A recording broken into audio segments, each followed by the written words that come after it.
嗨，你好，我是老黑。那在今天这个单元的话呢，要来讲一下，就是我们要怎么将这个 USB 的随身碟格式化成那个客户指定的 FAT16的档案格式。那这个通常会这样做的话是比较特殊的话，就是像有些工厂他们会有一些工业的自动设备，那他们可能这些设备呢还是只能读取这个 FAT16格式的随身碟。那以现在来说的话，市面上你买到的随身碟可能都会大于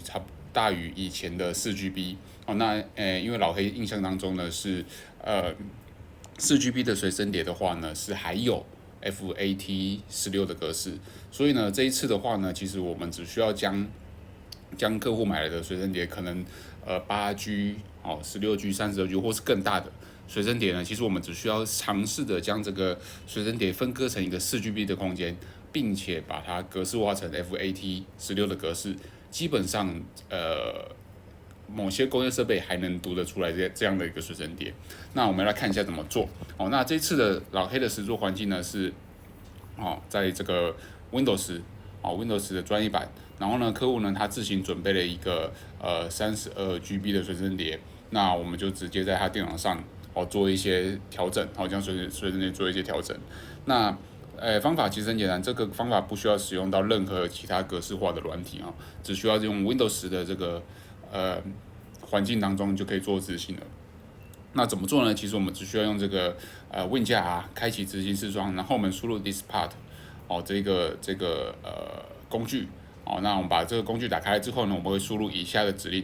第一个指令的话呢我们先列出随身碟的这个列出这个磁碟的清单。那我们可以找到客户的随身碟的话呢，是在这个磁碟2用这个 list disk 的指令就可以列出来。然后接着呢，我们只需要选择到那个磁碟2，那这边必须用英文选择 disk 2那选择完之后呢，我们先将客户原先有的里面可能有一些文件，确定他不要之后呢，我们先把它做清理让它比较干净。那当然清理指令输入进去之后呢，我们可以到这个电脑管理里面会有这个磁碟管理，我们可以再确认一次是不是已经把它做完全的这个清理了。那清理完之后呢，接着我们回到 diskpart 的软体当中呢，我们会输入这个create part 我们要来格式化一个4GB 的大约4GB 的空间。那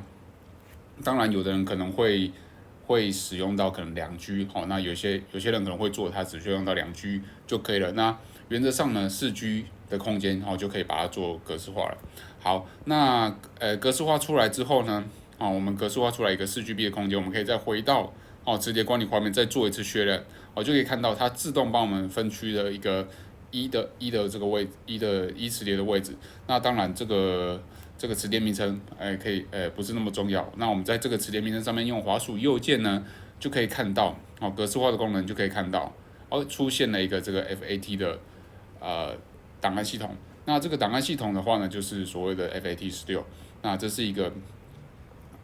就是一个小小的技巧，就是说你必须要在将容量